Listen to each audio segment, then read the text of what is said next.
Many of you this weekend have said we should pray for the president. And we do pray for the president. And I've asked the president if we can pray for him tonight. And I'm going to ask Andrew to pray for President Trump. Thank you very much. Thank you. Thank you, Andrew. Thank you. Thank you. Thank you, please. Father God, I ask now for an impartation of your Holy Spirit. May the fullness of the Spirit of Jesus rest upon President Trump, that he be anointed with wisdom and understanding, with your counsel and might, with knowledge and fear of the Lord. And accordingly, may President Trump not judge by what he sees with his eyes, or decide by what he hears with his ears, or lean on his own understanding, but may he recognize your prompting and move according to your guidance. I ask that you give the president supernatural discernment to know who is trustworthy and who is not. Bring into the light all deception and intrigue. Expose and reverse the plans of those who would harm President Trump and this nation. In the name of Jesus, I break off all voices and influence that do not come from you, Father God. May your truth and peace surround and reign in the White House. God, you have raised up President Trump to govern at a time when there is a resurgence of oppression. Only you, Lord Jesus Christ, can anoint him to have victories over strongholds and to establish justice for the needy. Give him strength and courage to persevere in the constant battle that surrounds him, and refresh him.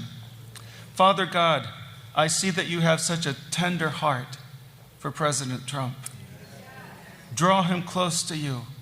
I ask now for an impartation of hunger for you, so that he may love you with all his heart, soul, mind, and strength, and delight in knowing you. And if he came and whispering your name, may he go forward shouting your name. In Jesus' name, in the name of my King, I bless you. Amen.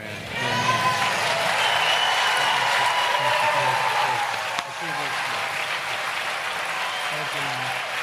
Come a long way together, huh? Come on.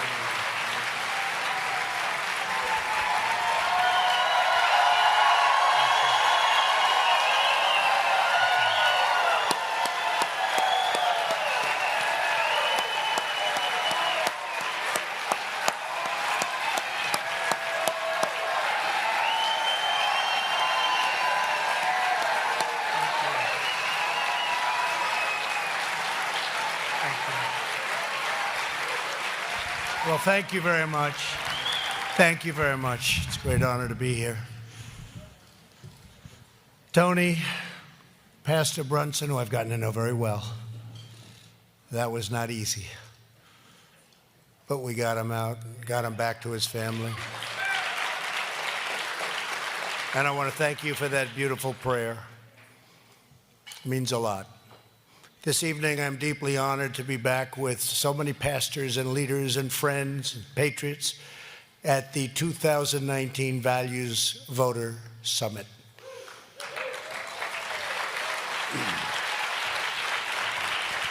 You are the warriors on the frontiers defending American freedom. We meet tonight at a crucial moment in our nation's history. Our shared values are under assault like never before. Extreme left-wing radicals, both inside and outside government, are determined to shred our Constitution and eradicate the beliefs we all cherish. Far-left socialists are trying to tear down the traditions and customs that made America the greatest nation on earth. They reject the principles of our founding fathers, principles enshrined into the Declaration of Independence, which proclaims that our rights come from our Creator.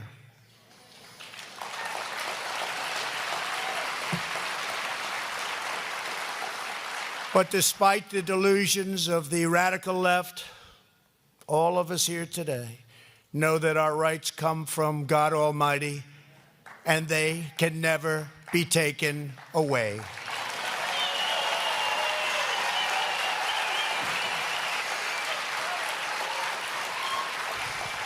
Together, we will protect those God-given rights for our children, our children's children, and generations of Americans to come. On every front, the ultra-left is waging war on the values shared by everyone in this room. They are trying to silence and punish the speech of Christians and religious believers of all faiths. You know it better than anyone. They are trying to use the courts to rewrite the laws, undermine democracy, and force through an agenda they can't pass at the ballot box. They just can't seem to do it, can they? They are trying to hound you from the workplace, expel you from the public square, and weaken the American family and indoctrinate our children. They resent and disdain faithful Americans who hold fast to our nation's historic values, and if given the chance, they would use every instrument of government power, including the IRS, to try to shut you down. They are using the IRS against me. Generations of Americans before us did not work. They fight, they sacrifice, they do so much. But we will never, ever, no matter what happens, surrender our liberty. The word liberty is so important to the radical left. Together we will stand up to the socialists, and we will win massive victories for family, for faith, and for freedom, just like the victory we had in 2016.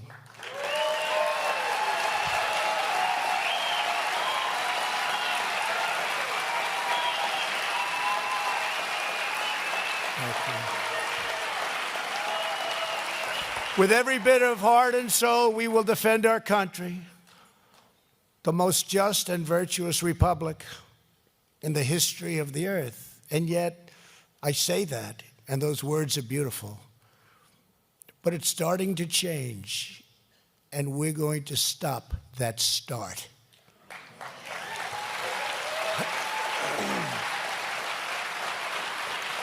The hateful spirit that consumes the modern left violates every tenet of the American tradition.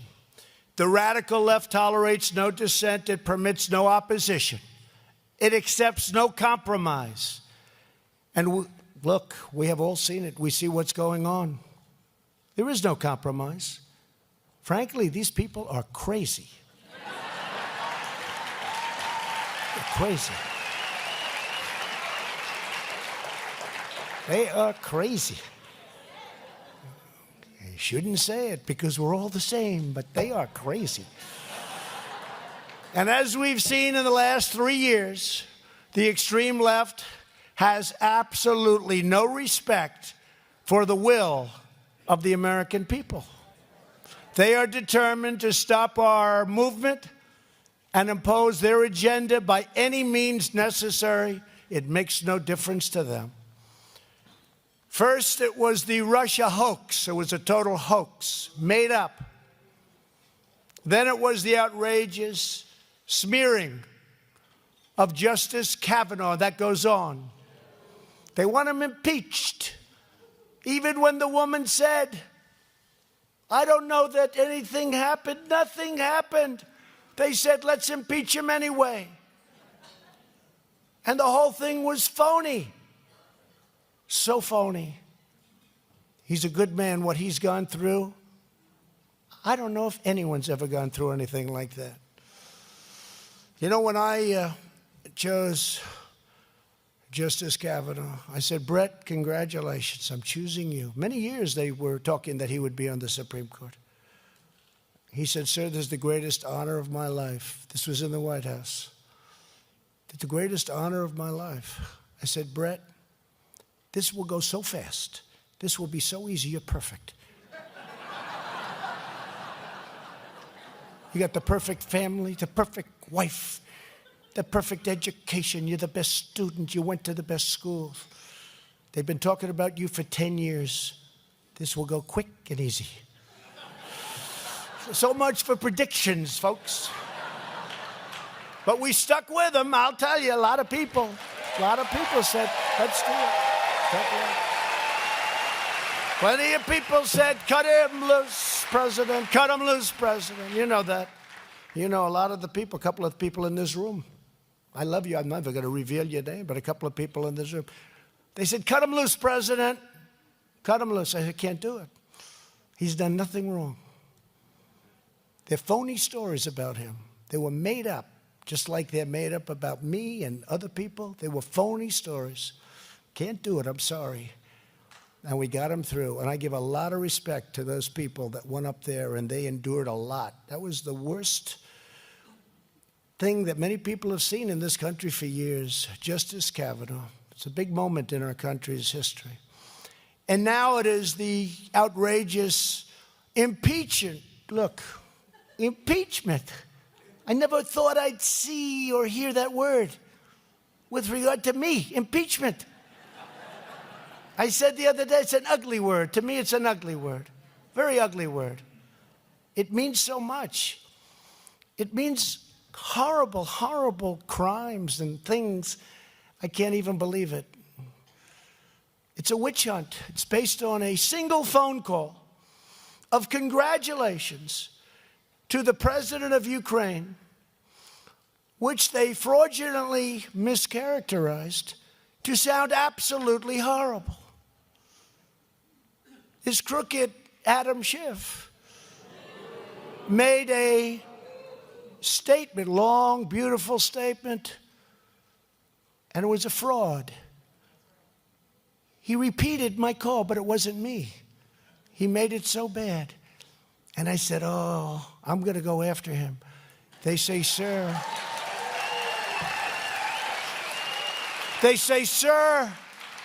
he has immunity because he said it in Congress. He has immunity. I say, I don't care about immunity. He can't have immunity. He made up a phone call. But then I did something that they didn't expect. I immediately called up Ukraine through my representatives, in this case, our great Secretary of State. He's doing a fantastic job, Mike Pompeo.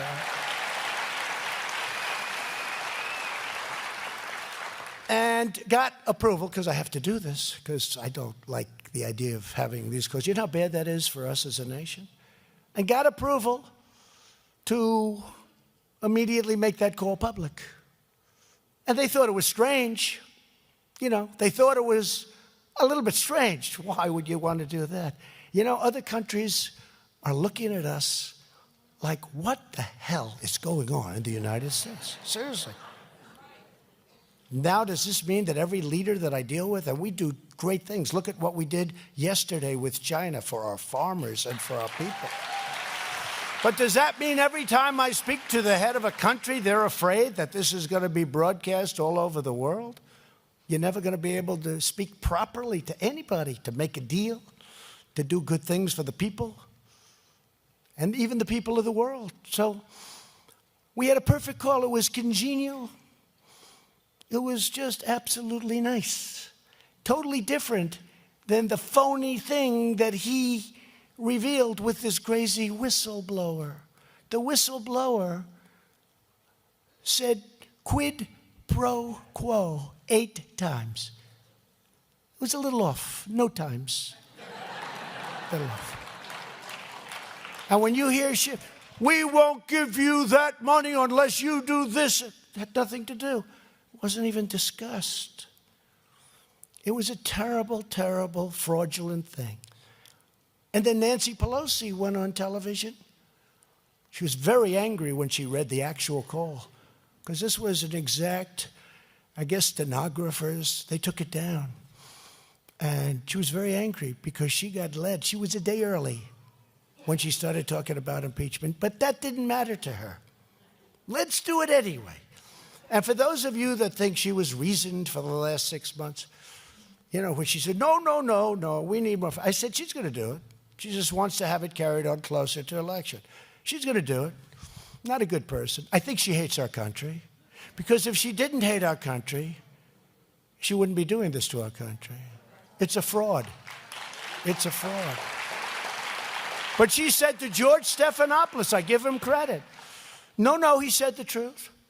Stephanopoulos said, no, but that wasn't what he said. He said this was totally different. No, he said it.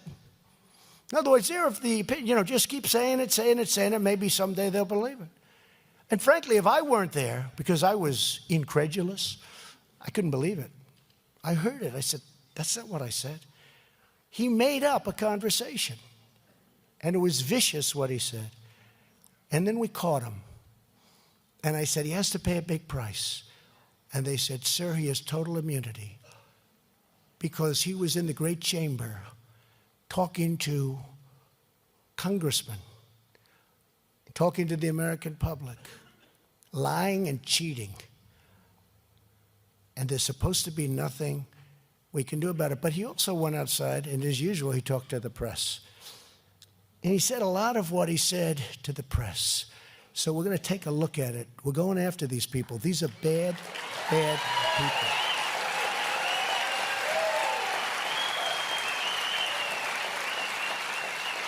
I actually told my lawyers, I said, sue him anyway. He's got immunity. But they can't mean immunity for that. I said, sue him anyway, even if we lose, the American public will understand. And sue Nancy Pelosi. Or maybe we should just impeach them. Because they're lying. And what they're doing is a terrible thing for our country.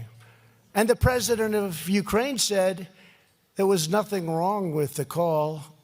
And you heard the words, there was no pressure. He didn't even know what we were talking about. He said, no, it was a very nice call. He doesn't know. I'll tell you what, I respect him so much. Because a lot of times, I don't want to comment, I don't want to get involved. He said, it was a very nice call. There was nothing there. And people that read it after we gave the transcript said it was great. I had one friend, very smart, brilliant lawyer from New York. I didn't like your call with Ukraine, Mr. President. He used to call me Donald, now he calls me Mr. President. For 30 years he calls me Donald. Now it's all of these guys. Nobody calls me Donald anymore. I lost all my friends. They call me Mr. President. It's true. It's true. He goes, Mr. President. I keep saying, call me Donald.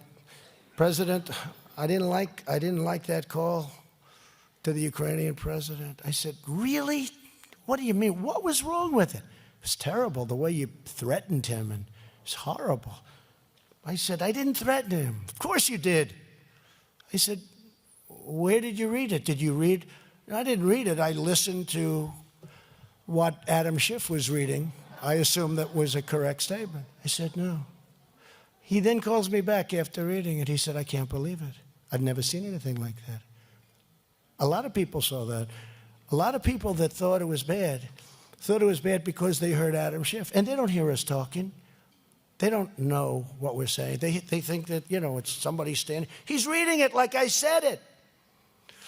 It's a terrible thing going on in this country. But they're using that call to impeach your president who won in 2016 perhaps the greatest election of our time. And I won it for you. I didn't win it for me. I won it for you and others, but I won it for you.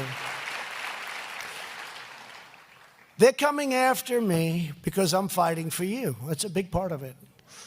And I'm fighting for all Americans and our way of life, but I'm fighting for you. And they don't like you. They don't like you. And you explain why. You explain why. Your values are so incredible. They don't like you. But nobody in this room would do what Adam Schiff did. Nobody would ever think of it. By the way, he only did it because he never thought that I was going to release the transcript. Had he thought and I didn't even know I was going to release it even before he did it. But I said, released, how transparent can you get, right? They're saying, we're holding back. I gave the transcript of the call. But he did it, and then I released the transcript. They never thought in a million years, even in terms of violation with another country, but we got the approval. So he's very embarrassed, but he gets up to the microphone. Remember, he used to say, Well, I have personal proof that the president was very closely aligned with Russia. Russia. Right. And I'm watching him, and even me, I'm starting to say, does he know something that I don't know? You know, gets up with his very, very narrow neck. You remember? Pencil neck. Dana, you would not be impressed with him physically. But he gets up, no dummy, but he's a crooked person. Smart guy, crooked as hell. And this is what they're using to, and they're going to be very unsuccessful, but this is what they're using, this call, to try and impeach the President of the United States, who did win one of the great elections of all time. All time. And it couldn't have come at a better time, because if we had lost that, we would be in a lot of trouble. We'd have a very different country right now. Even with China the other day, they were saying it's incredible what you've done. Our economy is up many, many trillions of dollars. Their economy is down many, many trillions of dollars. Big gap. We would have been number 2 by now if our opponent had won. They would have been way ahead of us, and now they're way behind. And that's okay. We made a great deal yesterday. You have to get it papered, but we will, because they want to make that deal. They want to make that deal because they've never had pressure like this. And I don't blame China, by the way. I blame the people that were leading our country for 25 years, allowing that to happen, where $500 billion is being taken out of our country and given to China so they can rebuild their entire empire. So I never blame China, and I say that openly. I say it in every speech. I don't blame China. I wish we could have done it to them. I would have loved it. And now maybe we are.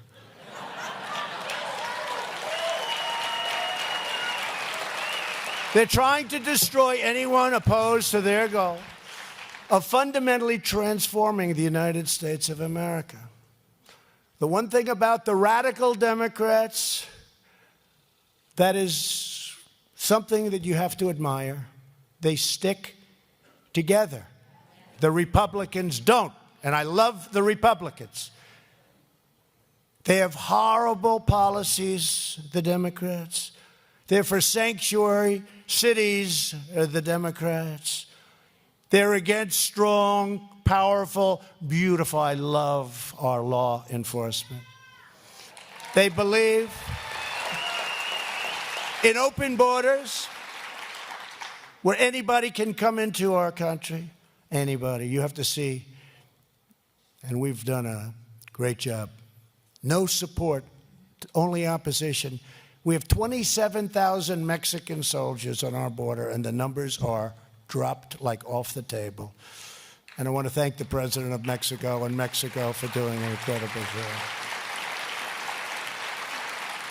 But the Democrats have one thing. They stick together. They're like glue. And it's been that way for a long time, not just now. For whatever it is, it's been that way for a long time. And it's the one trait that I do respect and even admire. They stick together. They don't have people coming out against the president. And you know, I'm at 94% approval rating. But still, you have people out there, they don't get it. They don't get it. So we love the Republicans. We love what we're doing. We love our programs. In many cases, we're better politicians than them. We have much better policies. We want strong borders. We want powerful education. We want freedom of speech. We want a strong military. We want a powerful Second Amendment, which they don't want. Right? Dana? They don't want, I wouldn't say they're too much into the Second Amendment, the world of the Second Amendment. I will tell you, if certain of these people, I would say almost anyone, your Second Amendment is in serious, serious trouble. Serious trouble. Socialism is obsessed with the pursuit of power because it has replaced religion within government and in their eyes. It has absolutely replaced religion. When you look at some of the things that they're in favor of, it's like anything, nobody's ever seen anything like it. The new green or green new, you could say it either way, by the way, it doesn't matter, same thing. Doesn't matter. Somebody said, which comes first? I said, doesn't make any difference. They're both crazy. No cows, no planes, no people, no energy, no oil, no gas, no nothing. This evening, we reaffirm true foundations of American society. We believe that every American has the right to live by the dictates of their conscience and the teachings of their faith. We believe in the right to free exercise of religion.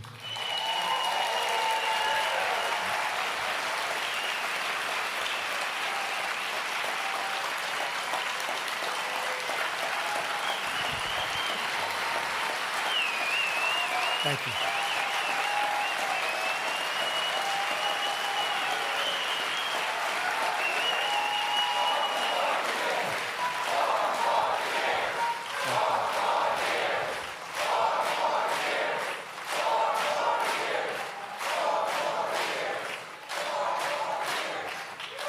All right, thank you very much. You know, years ago, you could have said that, and people would have said yes, and, you know, it would have been sort of routine. Today, you said you get standing ovations because we're under assault. Very simple. We're under assault. We believe in the right to free speech. We believe in the right to life.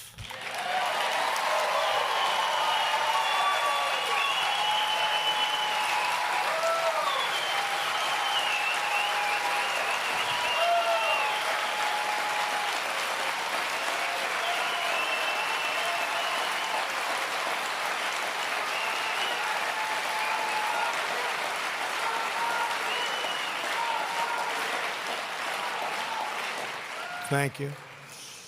We know that families and churches, not government officials, know best how to create strong and loving communities. It's been that way in our country.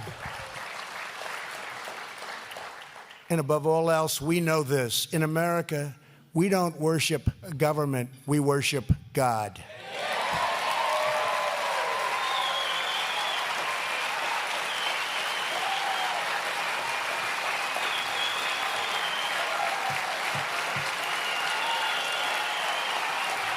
Thank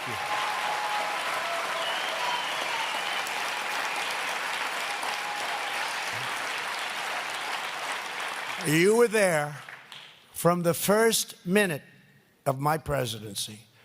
I have taken historic action to defend religious liberty. Tony knows that very well. Tony wasn't really sure, I would say, at the beginning. He was saying, what do you think? I don't know him very well. But I think you're very happy now, Tony, right?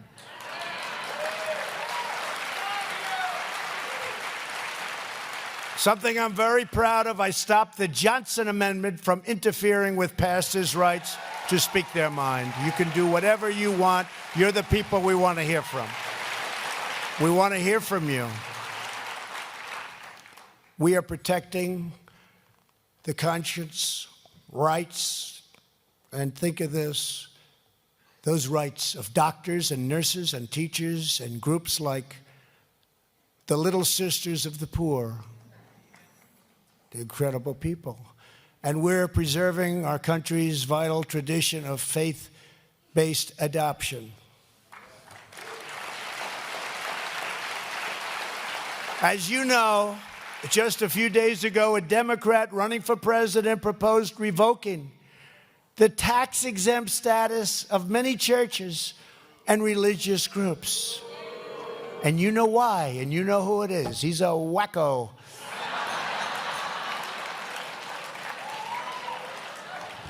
I will never allow the federal government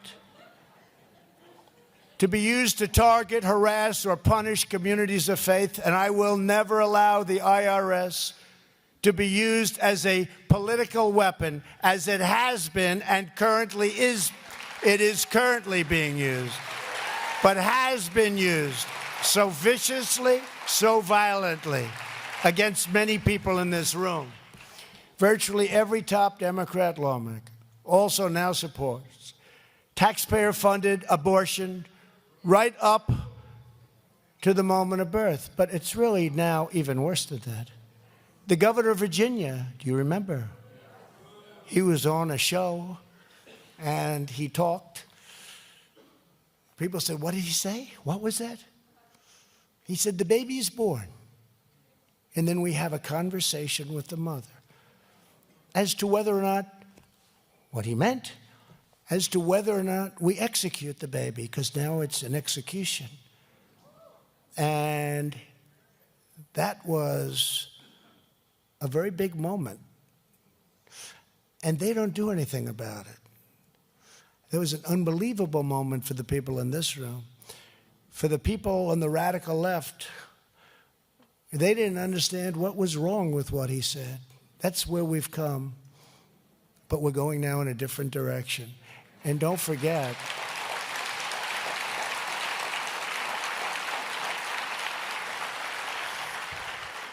when I go after what I call the fake news, I call it the corrupt news too, because it's stronger than fake, but fake sort of reads a little better. There they are. But when I go after the fake news, I had a magazine for one of the many covers. I've been on so many of the covers of this particular magazine, Time magazine. And we were talking. They were in my office. I figured, let me give a shot at having an interview. Maybe I'll get a better story out of these people. So we had a nice talk. And I was talking about how unfairly the press treats me and you. They treat us all very, very badly. No matter what we do, doesn't matter. It'll never be considered good. And if it's just a neutral, it's a horror. And if it's something bad, I hate to say it, it's like the electric chair, okay? Bring back the electric chair, they say. But I was talking and I was going off to fact after fact after fact about how crooked and corrupt the media is. Then I realized I'm in the Oval Office and I said, but I'm president and you're not. So what's this all about? Right? Sure. Saying.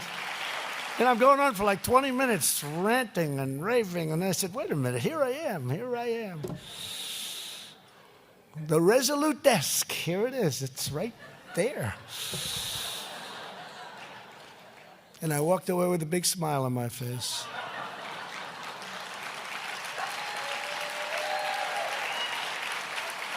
But because of the late-term abortion, this is why I've asked Congress to prohibit the late-term abortion of babies.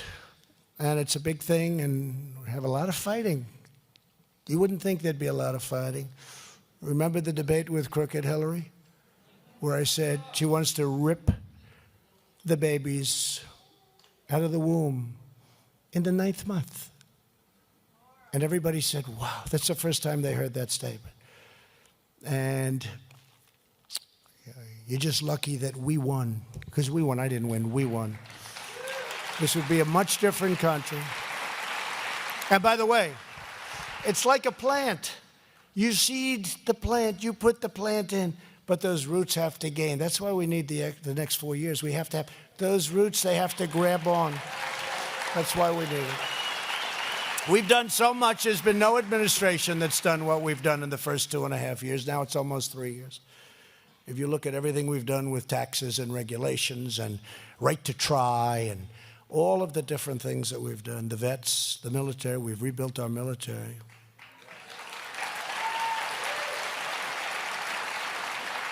We had a general come to my office, respected general, and we were having big trouble with one country.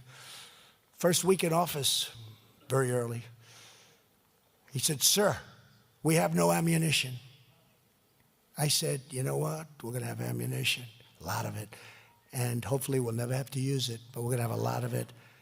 But I also said, I never want to have another president of the United States hear those words from a general, because does that put us in bad position, right? In this administration, we believe that every child, born and unborn, is made in the holy image of God.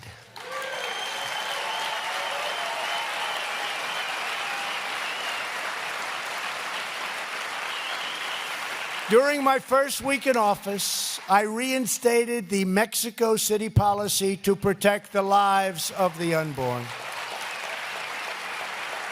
We have issued a final rule to prohibit Title X taxpayer funding from subsidizing the abortion industry.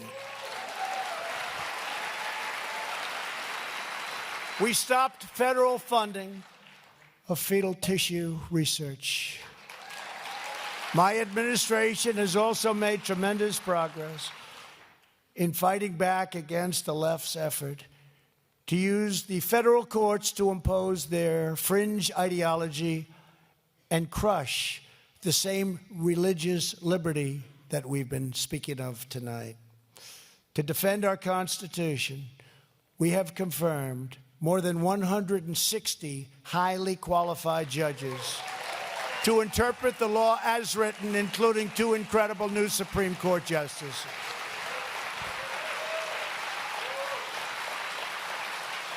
You know, I've always heard that federal judges and justices, Supreme Court justice, most important decision a president can make. And I disagreed. I always said, you know, look, defense to me has got to always be number one.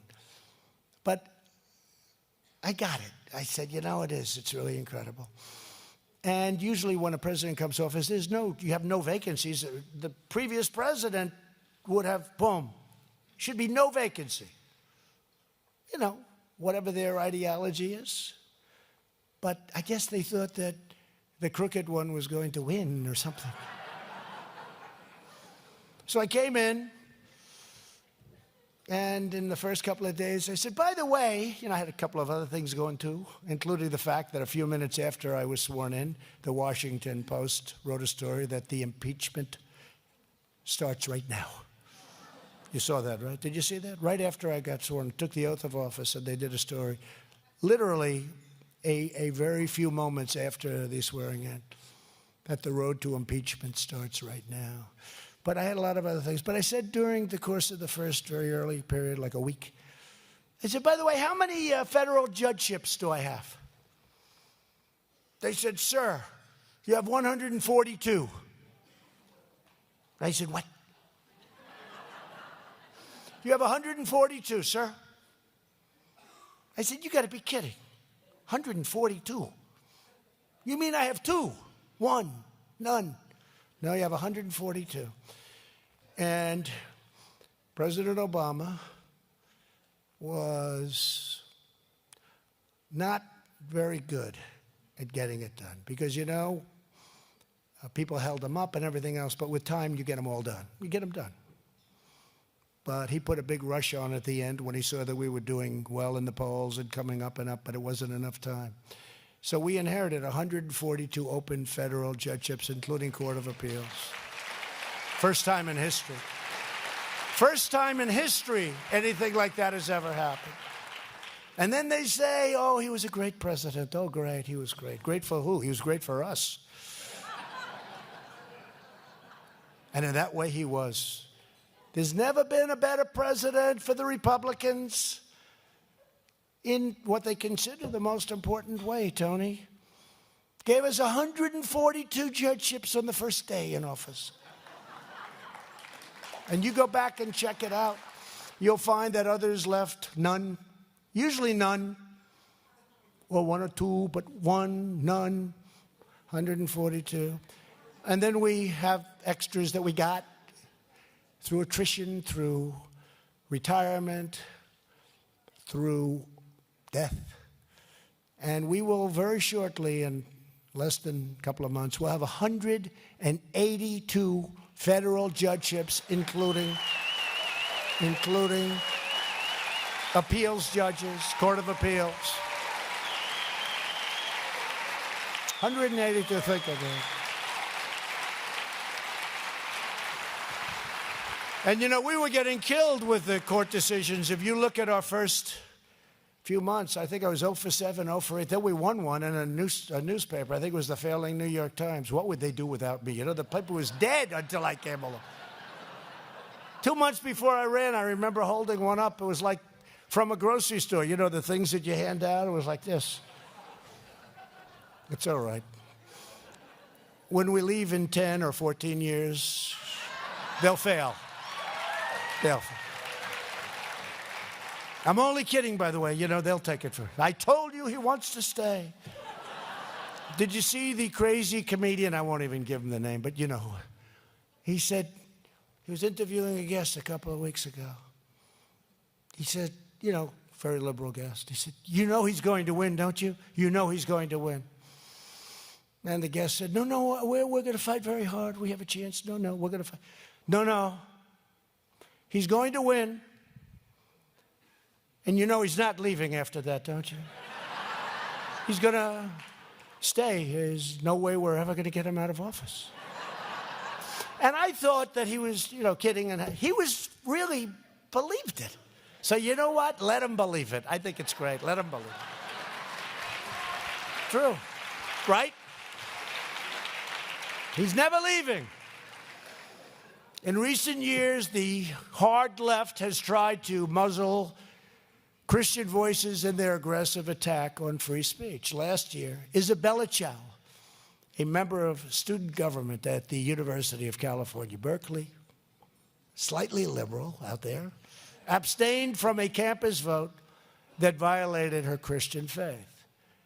She was cruelly condemned by the student government and kicked out of nearly every single club of which she was a member at college. On the day that members of student government condemned her, they went after her like nobody would believe. She sent out this message: the Christian community is here to love and serve this campus. And Isabella is here somewhere tonight. Where's Isabella? Beautiful.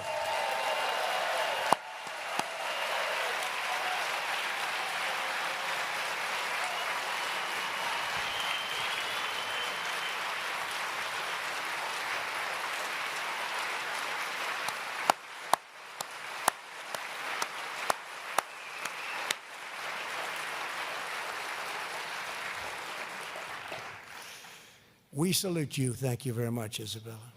To safeguard the rights of students like Isabella, my administration has taken historic action to withhold taxpayer dollars. We're talking about billions of dollars, by the way, from schools that infringe on students' First Amendment freedoms and other people's First Amendment freedom.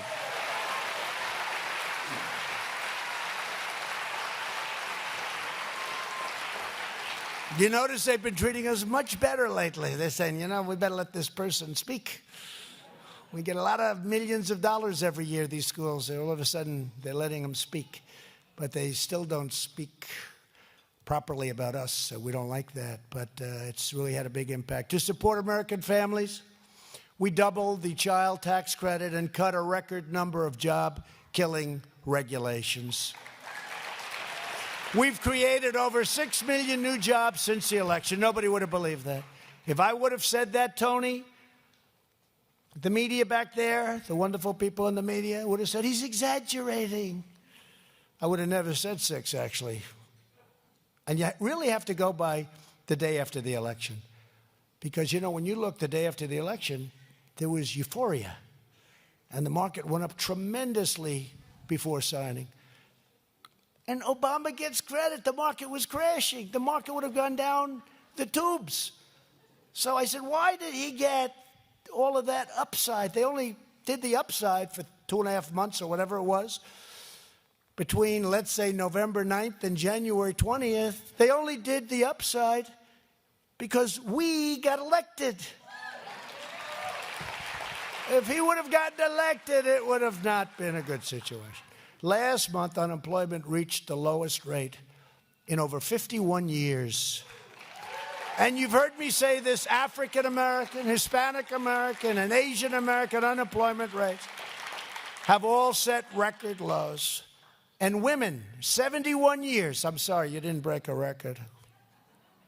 But we're doing very well with the women. You know why? Women are so smart, and they want safety, they want security, they want a great military, they want strong borders. Remember last time? He will not get the women's vote. There is no way to get to 270. He needed 270 electoral votes. He will not get the women's vote. Then after the election, I said, man, he did good with the women. He did good with the women. This is like a tape recording, the same thing now. He will not get the women's vote. I said, really? They don't want to have a strong military? They don't want to have security? They don't want to have safety? We're working harder than any administration's ever worked on opioid and drugs, and our numbers are coming way down. Nobody's seen numbers like this. Nobody's seen numbers like what we've done. We've lifted 1.3 million American children out of poverty. Our agenda is lifting up Americans of every background, race, religion, color, and creed. Last year, with the help of many faith leaders, many of you are in the room right now, I signed groundbreaking criminal justice reform into law. Everybody wanted that.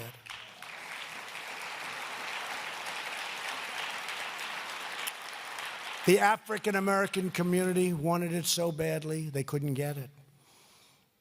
President Obama couldn't get it done. Previous presidents couldn't get it done. We got it done. To protect the well-being of our citizens, we're fighting violent crime, securing our border, building the wall, and it is going up rapidly, by the way, rapidly. You think that was an easy one? That was a tough one. And it's the, I said, the Rolls-Royce, they criticized me on that. They said, that car is not made in the United States. I said, we're building a Rolls-Royce of walls. We brought in border security. We brought in the border patrols.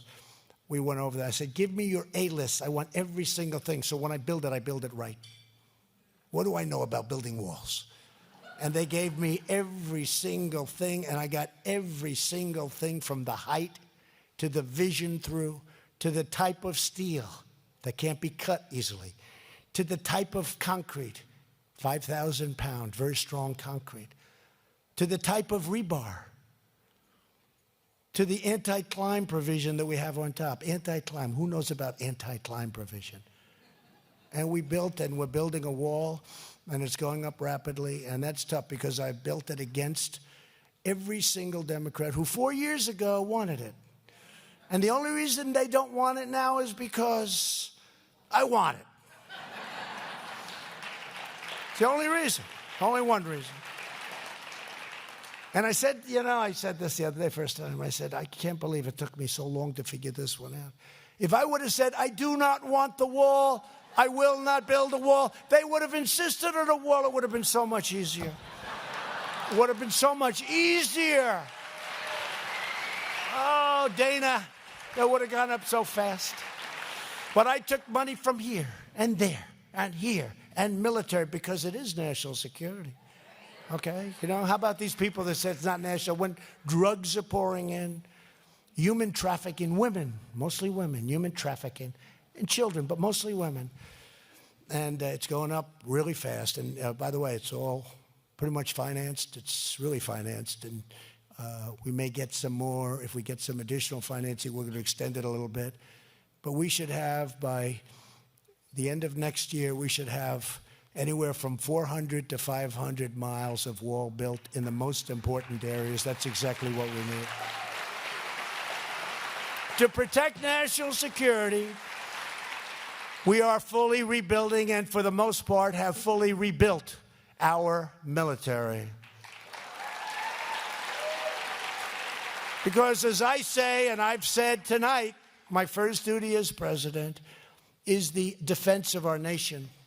As a candidate, I promised to make fundamental changes to our foreign policy after years of deadly debacles and blunders under previous administrations. It's been pretty bad out there.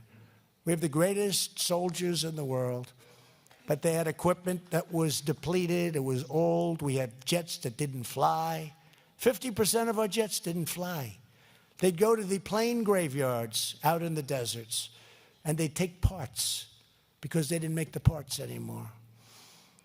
And we've now spent, think of this, $8 trillion in the Middle East. Thousands of American soldiers have lost their lives, and tens of thousands more have been severely wounded. And the hardest thing I have to do as president, single hardest thing by far, is sending letters to the families of our fallen heroes. It's the worst. They come in with letters 3, 4, 5. And sometimes I'll call the parents. It's the hardest thing I have to do. And sometimes I'll go to Dover and I'll see the big, incredible machines come in, the cargo planes. And I'll see them take those coffins off those planes, and I'll see parents and sisters and wives and brothers, families. I'll see families that I'll meet them inside, and they'll seem fine sometimes. And I'll say to the people that do it, they greet the dead. That's what they say. They greet the dead. They greet our heroes. But I'll say to the people that do that, they're so professional. That's what they do. That's what they do every day. That's what they do. So professional. Sir, you will stand here. You will then hear the drums. You will then hear the horns. You will this, you will that. It's like, but I'll go Dover Air Force Base. And I'll see the parents and the wives and the husbands and whoever it may be. And oftentimes I'll say to the colonel who's in charge, Colonel, they're doing great. No, sir, they're not. I said, no, I think they're really doing great. I had a great talk with them. They really are strong. It's amazing. Sir, they won't do great. I said, what do you mean? You'll see in 20 minutes when the plane pulls up and the door opens up, that big, huge cargo door that's as big as this, much bigger than the back wall here. When you see that, sir, it's rare that bad things don't happen for those families. It's rare. I said, all right, this is my first time when I first came into office. And that big plane pulled up, and I had just spoken with the families, but that big plane pulled up. It's beautiful in its strength, its power, and it pulled up. Just arrived and pulled, and we're all standing there, everybody, the military. I'm with generals and some cabinet members, and the families are over here. And that tremendous door in the back, where they roll up the tanks and they roll up like unlimited amounts of equipment and weight. You wouldn't believe it's possible to fly with all of the things, the power of those planes. And that door came down, and there's 5 soldiers on each side, beautiful soldiers, beautiful, and a coffin with a flag on it. And the same people, the same exact people that 20 minutes ago I was saying to the colonel, oh, they're doing great, but he was right. And that door opened, and you would hear screams and cries like you've never heard before, actually. Like I've never heard before. And the colonel explained to me, sometimes you'll see a mother or a wife. Sometimes, he said, you'll see a sister break the line, break through the military, and run to the coffin and jump on top as these incredible, strong, beautiful soldiers are carrying this coffin. Jump on top of the coffin. Just like devastated. And they move as though nothing has happened. They just keep moving. And they take the body to where it's going. They place it in the hearse, and it goes away. But I tell you, I've never said, you think this is easy. And we've been in these wars now. One of them, 19 years. And they didn't fight to win, they fight to just stay there. And in Syria, we were supposed to be there for 30 days. And we've been there for 10 years. And these wars, they never end. And we have to bring our great soldiers back from the never-ending wars. I see, the other day Friday, I went to Walter Reed Medical Center, the hospital. First of all, those doctors are incredible, what they can do. But I gave out Purple Hearts. And I see, in this case, young men, all men. And they have been just decimated. They step in a bomb. I mean, what's done to them is just incredible. So I see this, and it's a very hard thing to do. It doesn't mean we won't fight. We'll fight harder than anybody. But sometimes we have to know what we're fighting for. And we can't stay there forever. We have to bring our great heroes, our great soldiers, we have to bring them home. It's time. It's time.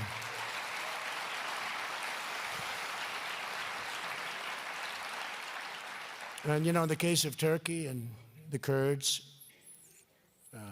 I could go into a whole story because I understand it, I think, better than most. But the Kurds were going to fight the Iraqis about a year and a half ago, remember? And everybody said, we have to fight with the Kurds, we have to fight. I said, well, wait a minute, we just spent $4 trillion on Iraq. Now, we're going to fight with the Kurds against Iraq. I'm not going to do it. This was in a different part of Syria, totally different. They said, well, the Kurds are going to fight, and they're going to fight. It's going to be a horrible war. Well, I said, so we just spent $4 trillion fighting with Iraq, which, by the way, was the single worst mistake this country has ever made going into the Middle East. Okay? We're in there now for $8 trillion, thousands of our lives, and millions of lives on the other side, by the way. Millions. You're talking about millions and millions of lives. But I said, we're going to stand by. We're not going to choose sides. They'll have to go at it. Let's see what happens. The Kurds left. They left. And there was very little combat. And it was a great decision. We could have stayed and fought, fight the people that we've been fighting for, whether right or wrong. And we left and we watched and nothing happened. And people forgot. Most people don't even know what I'm talking about because it was a year and a half ago. And even at the time. And nobody got credit for that correct decision. And now I'm sort of an island of one again, but now it's maybe happening again. That 30 kilometers, about 22 miles, strip along Turkey. And the Kurds are tending to leave, and that's good. Let them have their borders. But I don't think our soldiers should be there for the next 50 years guarding a border between Turkey and Syria when we can't guard our own borders at home. I don't think so.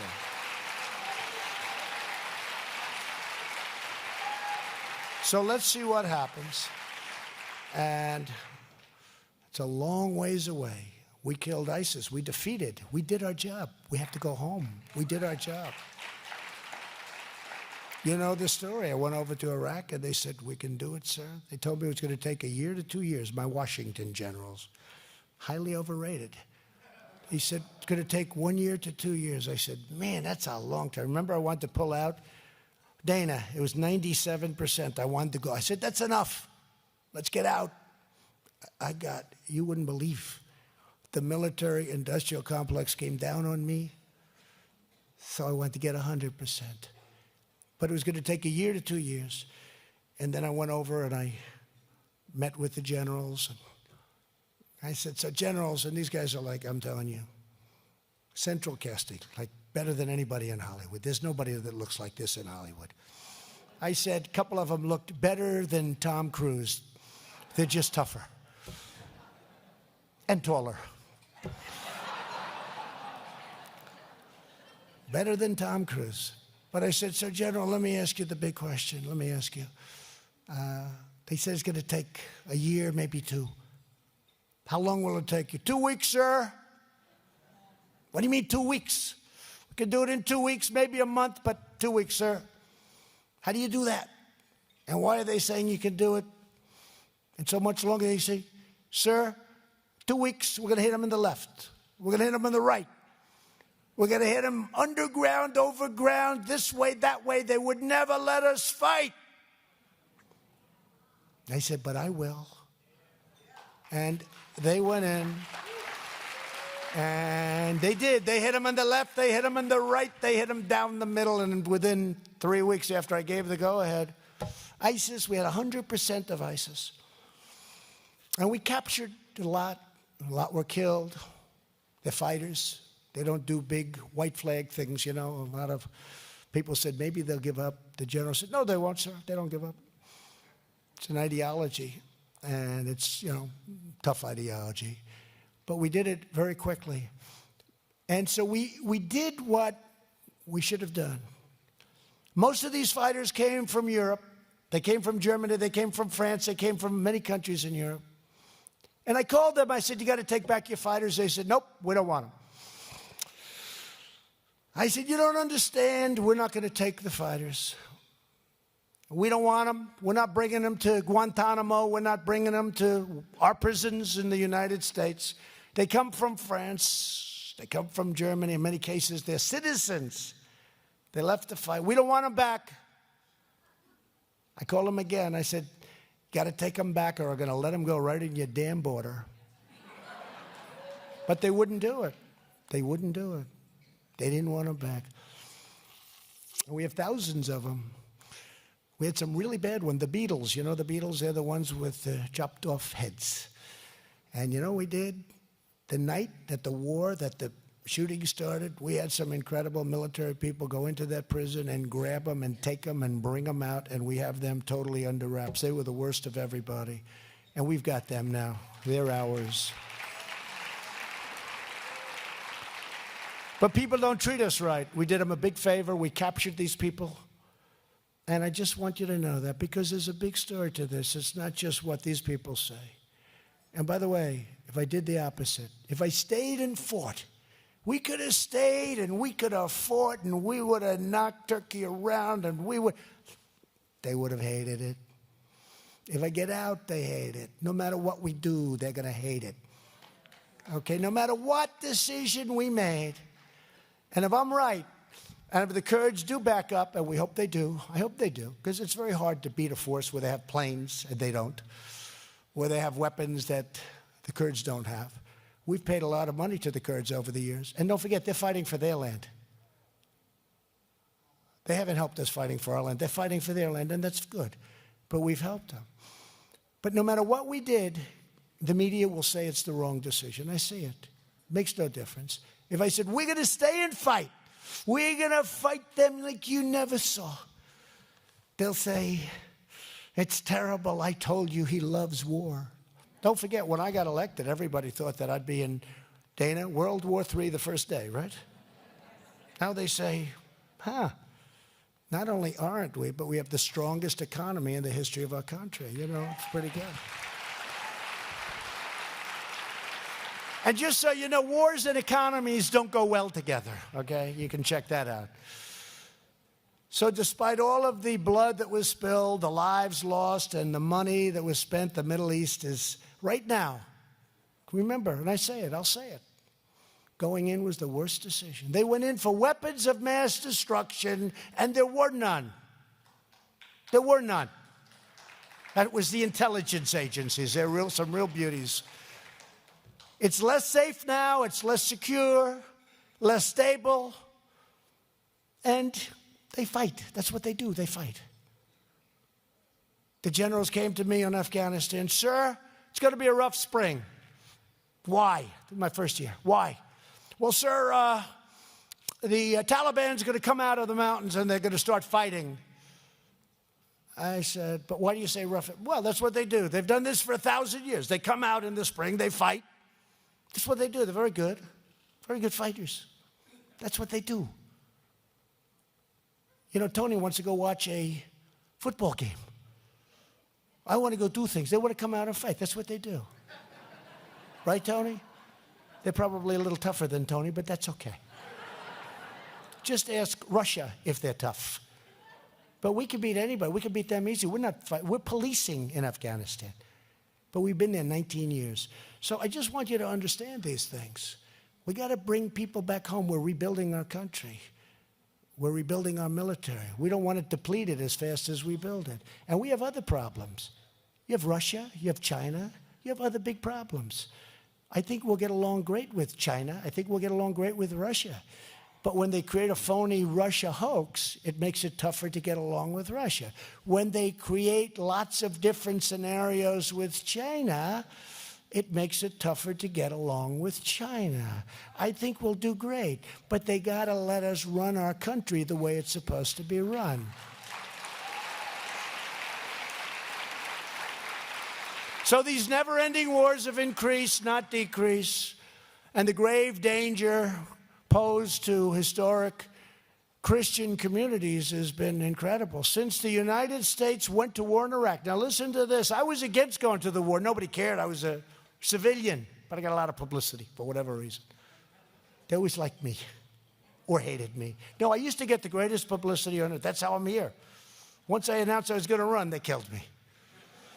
And then when I won, I said, you know, a great thing. I told my wife, First Lady, she's doing a great job. Doing a great job.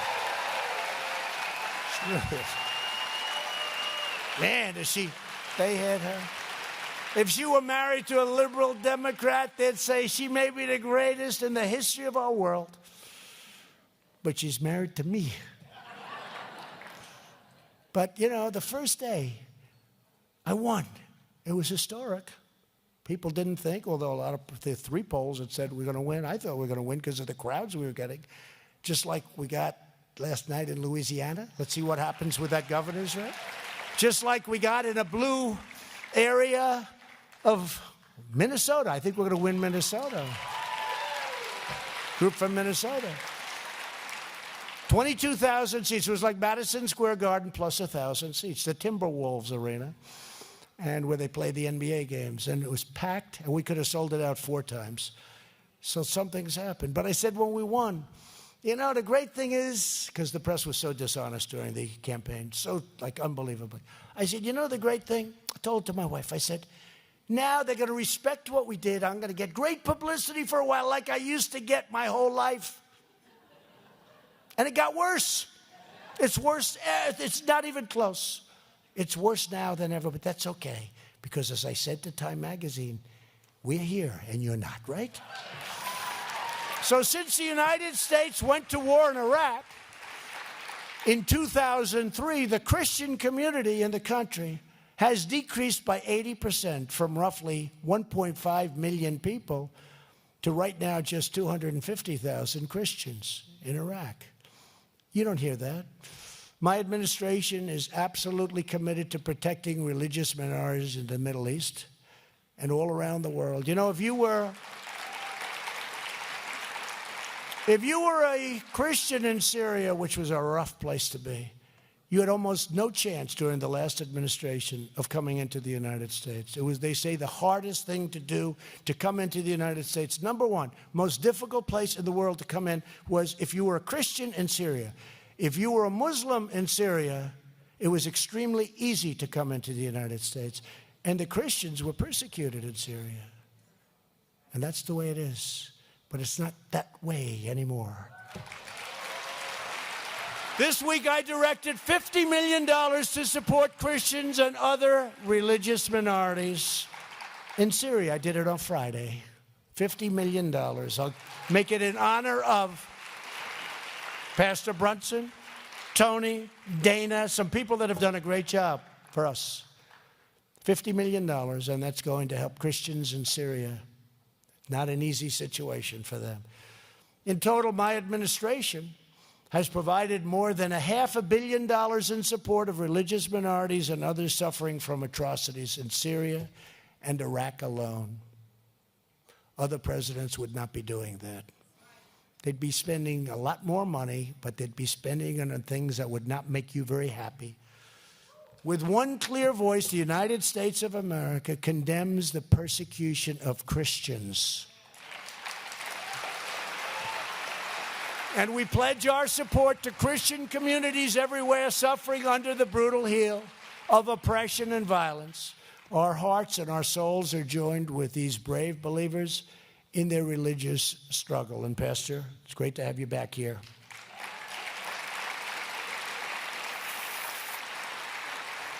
I've made clear to Turkey that if they do not meet their commitments, including the protection of religious minorities and also watching over the ISIS prisoners that we captured, we will impose a very swift, strong, and severe economic sanctions, like I did with respect to my negotiations to get Pastor Brunson out. Otherwise, I hate to say this, Pastor, you'd still be there. And I hate to say this also, and this isn't done from ego, any other president of the United States, you would still be there. You know what we had to do. And I have to say, you were very brave the way you put up with it, but it wasn't an easy situation. Any military engagement where we send young men and women to fight and die must have clear objectives, vital national interests, and a realistic plan for how the conflict will end. We don't want to be in 19-year wars where we serve as a policing agent for the whole country. We will continue our fight against the vile menace of radical Islamic terrorism.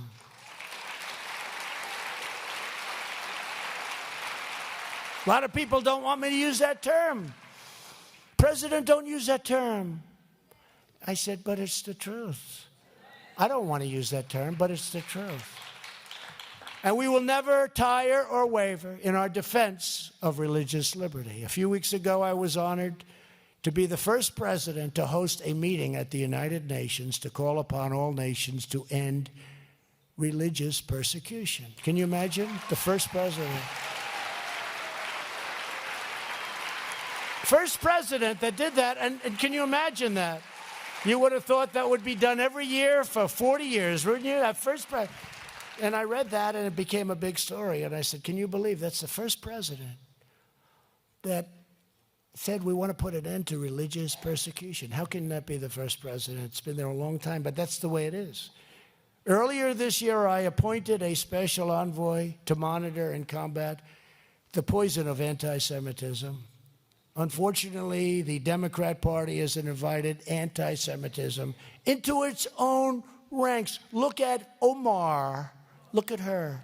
Have you seen what she says? Not only about our country, but look at what she says about Israel. And they're always making excuses. Well, she didn't mean it. She didn't mean it. Oh, she meant it. She meant it much more so than even her words. My administration is confronting this scourge.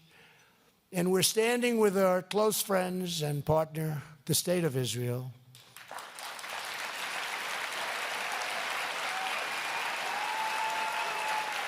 And as you know very well, I recognize the eternal capital of Israel and opened the American embassy in Jerusalem.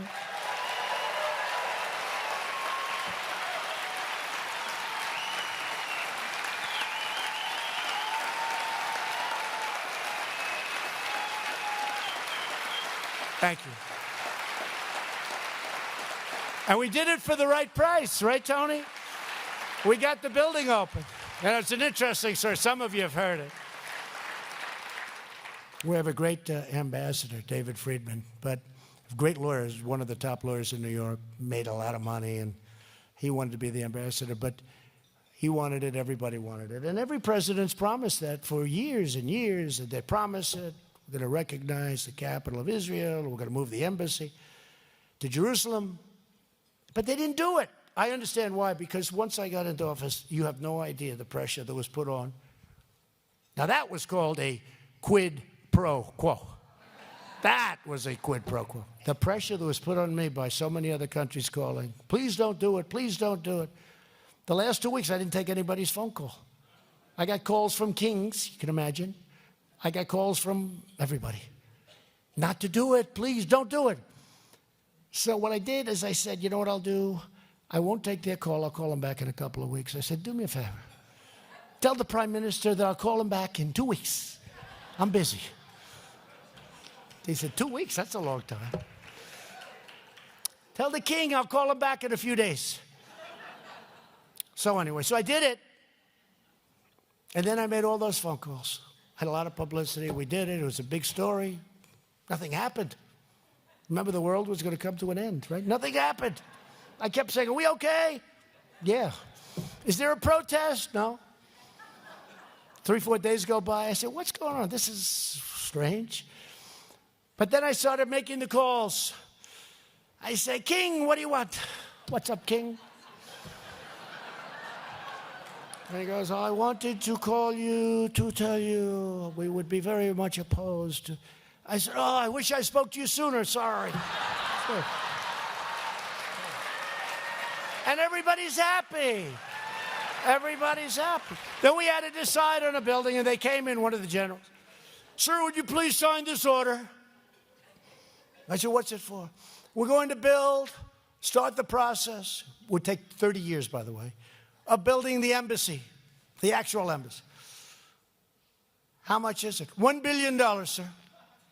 I said, wait a minute, this is a one-story building. That's what I do. How do you spend $1 billion? Sir, we're going to purchase land, and then we're going to get approvals. And I said, how old are we going to be by the time this thing finishes, General? I don't know, sir, but it's $1 billion. I had the name Donald signed, Donald. Then I said, what is this? And I said, cross it out. I called David Friedman. I said, David, go check Jerusalem. Do we own any land? He said, let me check it out. He calls me back. He goes, sir, we do. We own a much better piece than the piece they want to buy. Much better. It's bigger. It's safer. It's a much better location, better views. And you know what? We have a building on it. And he says, sir, I think we can renovate that building for $200,000. True story. And it's the only time in my whole life that, usually I'd say, make it 100. I said, David, it's too cheap. It doesn't sound like enough. I said, make it 500,000 or less. And we did. And we took this building, which was a very good building, setback, had all the things that you need. They like setback for safety. Big site, beautiful site. And I said, do me another favor. Use Jerusalem stone. Because a friend of mine in New York he's so proud. He uses Jerusalem stone in his office. He's a very rich guy, Ron Barron. He's got a wall of Jerusalem stone. Every time I come in, he goes, oh, this is Jerusalem stone. I said, Ron, you've told me that 100 times. He said, you have no idea how expensive it is. I said, listen, you're in Jerusalem. Can you get Jerusalem stone? He says, yeah, I can buy it real cheap. Comes from Jerusalem. I said, use Jerusalem stone. So they used Jerusalem stone. And we built it for less than $500,000. We opened it in 4 months. That's better than the Woolman Rink store. You want to really know the truth. That's better. So instead of $1.5 billion, don't forget, the billion was going to be $2 billion and $3 billion. I could tell you stories. But anyway, so we not only did we get and do what we said I was going to do, but I got the building built, and it's been open for 1.5 years. And it's a beautiful, beautiful embassy. And maybe someday they'll build whatever they want to build, and they'll have a good time, and they'll waste a lot of money. But we've got a beautiful building now that works beautifully. And it opened up a few months. So it's not just a designation. And we did another thing. We recognized, after 52 years of negotiation, I recognized the Israeli sovereignty over the Golan Heights. That was a big deal. They'd have meetings, and people would fly in. I withdrew the United States from the disastrous Iran nuclear deal. And Iran is a much different country. They are misbehaving, but they got to be very careful when they misbehave. And here in the Western Hemisphere, we're standing against the horrors of communism and socialism. That's what we're fighting right here. And supporting the people of Cuba and Nicaragua and Venezuela in their noble quest for freedom. It'll all happen. And tonight I declare once again, America will never be a socialist country.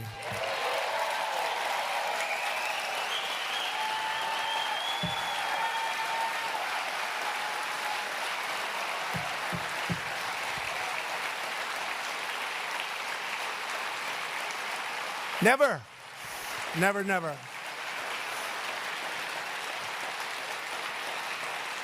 Never be.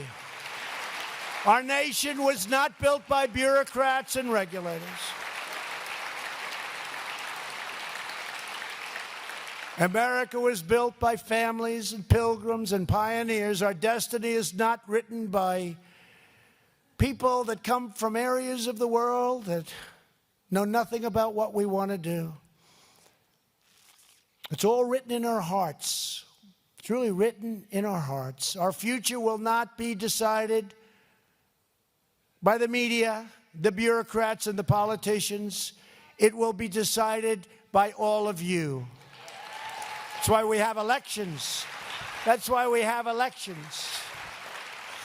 In every generation, the faith of our people has spurred our nation to overcome every challenge to our values and to our way of life. It has inspired us to face down the worst evils, unlock the greatest mysteries, and achieve what no one thought was ever possible.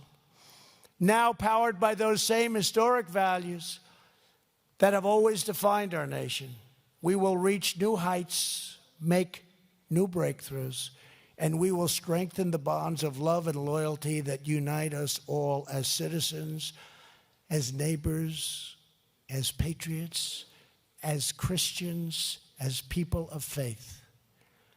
As one people, one nation, and one United States of America, we will stand as a light of liberty, a land of courage, and a home for proud people of faith. Forever and always, Americans will believe in the cause of freedom, the power of prayer, and the eternal glory of God. Thank you, God bless you, and God bless America. Thank you very much.